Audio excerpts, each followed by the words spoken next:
ذی وقار محبان رسول صلی اللہ علیہ وسلم، السلام علیکم ورحمۃ اللہ وبرکاتہ۔ باقی بات شروع کرنے سے پہلے مسئلہ یہ سمجھ لیجئے کہ سلام کرنا سنت ہے، جواب دینا واجب ہے۔ کیوں جی حضرات علماء کرام؟ سلام کرنا سنت ہے اور جواب دینا واجب ہے،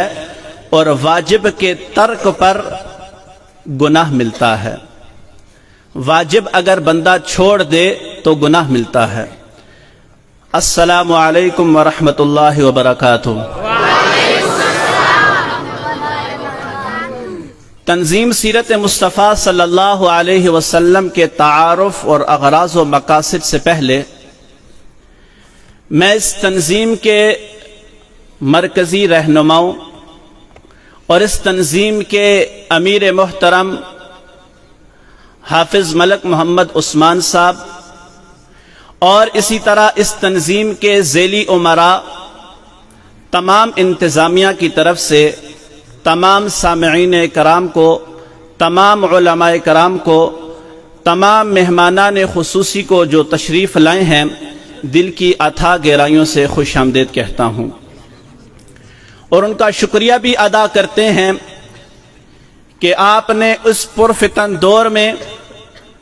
اپنی مصروفیات میں سے وقت نکال کر زندگی کے مصروف ترین لمحات میں سے وقت نکال کر یہاں پر تشریف لائے ہیں اور ہمارے اس پروگرام کو رونق بخشی ہے۔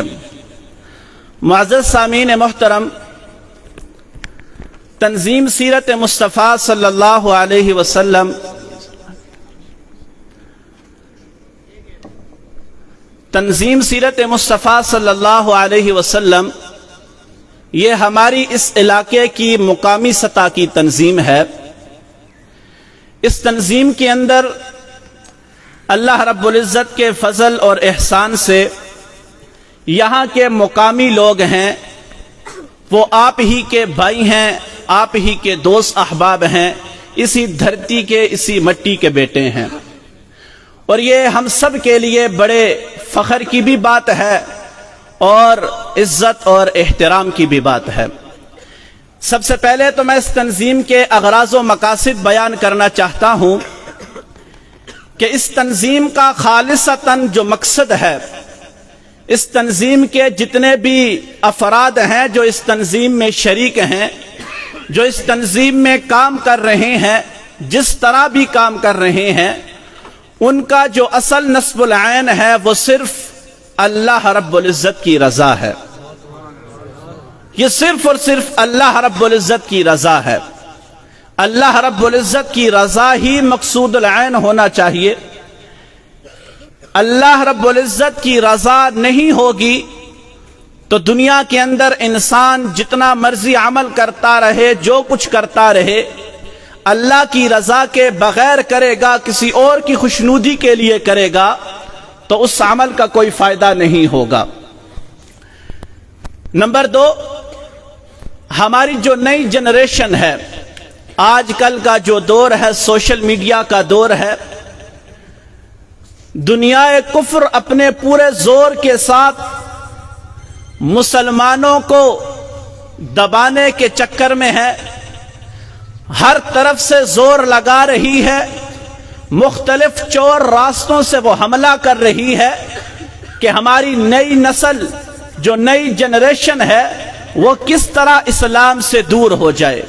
ان کے عقائد، ان کے افکار،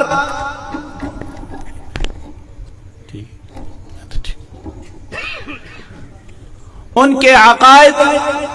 ان کے افکار، ان کے نظریات۔ چونکہ انسان، ہم سب ایک مسلمان گھرانے میں پیدا ہوئے، اور نبی اکرم صلی اللہ علیہ وسلم کا فرمان بھی ہے کہ ہر انسان فطرت اسلام پر پیدا ہوتا ہے،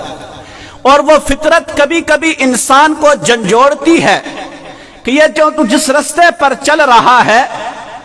یہ تو رستے پر جا رہا ہے کہ آیا تیری فطرت یہی ہے یا اس سے تو ہٹ چکا ہے؟ پھر انسان اپنی اس فطرت کو تلاش کرتے ہوئے پھر انسان ادھر ادھر بھاگتا ہے۔ تو آج کل سوشل میڈیا کا دور ہے، لوگوں نے مختلف قسم کے غلط نظریات اپلوڈ کیے ہوتے ہیں، اور ہمارا نوجوان جو ہے وہ علماء سے کٹ چکا ہے، وہ قرآن و حدیث سے کٹ چکا ہے، وہ صرف اور صرف اس موبائل کا رہ چکا ہے۔ اس کو نہ ماں باپ کی فکر ہے، نہ بہن بھائی کی فکر ہے، نہ کسی اور کی فکر ہے، نہ اپنے دین و مذہب کی فکر ہے۔ تو وہ اپنے ان چیزوں کو تلاش کرنے کے لیے وہ ان سوشل میڈیا کا سہارا لیتا ہے، جس سے بہت سے غلط نظریات اس کے دل و دماغ میں بیٹھ جاتے ہیں۔ اس تنظیم کا یہ بھی مقصد ہے کہ ہماری جو آنے والی نسل ہے اس نسل کے عقائد اور نظریات کا تحفظ کیا جائے، اور ان کو مغربی تہذیب اور مغربی ثقافت اور مغربی یلغار سے روکا جائے۔ حضور صلی اللہ علیہ وسلم کی سیرت طیبہ کو لوگوں کے دلوں میں پختہ کرنا،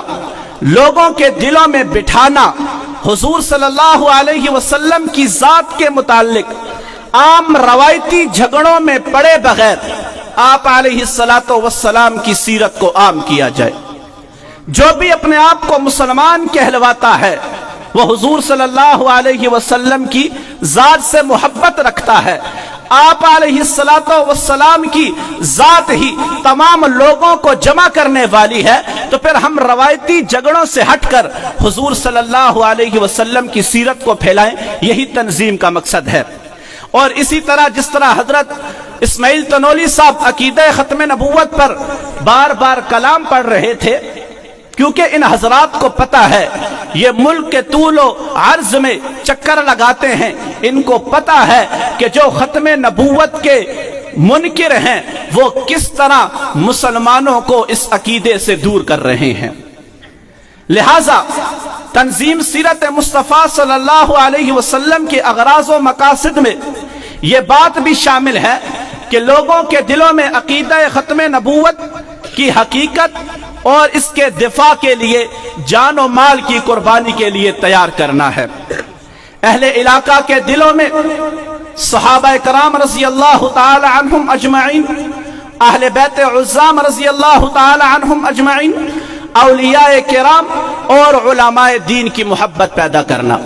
میرے بھائیوں بزرگوں دوستو، اگر کوئی بندہ دین پر ڈائریکٹ حملہ کرنا چاہتا ہے، کوئی بھی ڈائریکٹ حملہ نہیں کر سکتا۔ ڈائریکٹ حملہ کرنا چاہے کوئی بھی ڈائریکٹ حملہ نہیں کر سکتا، کیونکہ اسے پتا ہے میں نے قرآن پر حملہ کیا تو مجھے چھوڑا نہیں جائے گا، میں نے حدیث پر حملہ کیا مجھے چھوڑا نہیں جائے گا، میں نے ختم نبوت پر حملہ کیا مجھے چھوڑا نہیں جائے گا، میں نے مساجد کے بارے میں بات کی مجھے چھوڑا نہیں جائے گا۔ تو پھر دشمن نے طریقہ یہ اپنایا ہے کہ لوگوں کو ان کی حفاظت کرنے والوں کے پیچھے لگا دیا، علماء کے پیچھے لگا دیا، اولیاء کرام کے پیچھے لگا دیا، تاکہ تم ان کے خلاف لگے رہو، ان کے پیچھے باتیں کرتے رہو۔ جب لوگ علماء سے متنفر ہوں گے، دیندار طبقے سے متنفر ہوں گے، اولیاء کرام سے متنفر ہوں گے، تو پھر لوگ خود بخود دین سے دور ہو جائیں گے۔ لہذا تنظیم کے مقاصد میں یہ بات شامل ہے کہ لوگوں کے دلوں میں علماء اور اسی طرح صلحاء اور اسی طرح اولیاء، صحابہ کرام اور اہل بیت کی محبت پیدا کرنا۔ رسول اللہ صلی اللہ علیہ وسلم کے لائے ہوئے عادلانہ دین کے نفاذ کے لیے کوششیں کرنا۔ حضور صلی اللہ علیہ وسلم کا جو دین ہے، جو دین اسلام لایا گیا ہے، یہ دین اسلام صرف نماز روزہ نہیں ہے میرے بھائیوں۔ آج آپ کے سامنے نماز روزے کی بات کرے بالکل ٹھیک، حج زکات کی بات کرے بالکل ٹھیک، اگر اس دین اسلام کے نفاذ کے لیے اگر بات کی جائے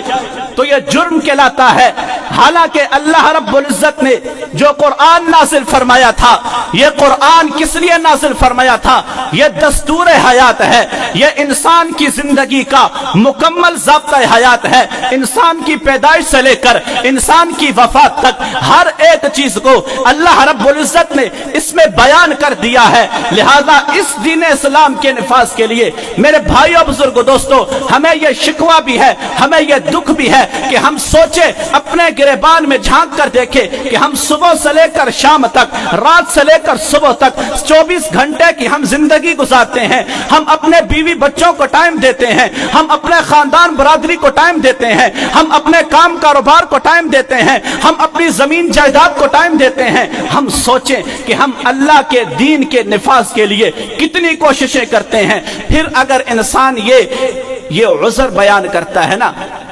کہ میں کیا کر سکتا ہوں،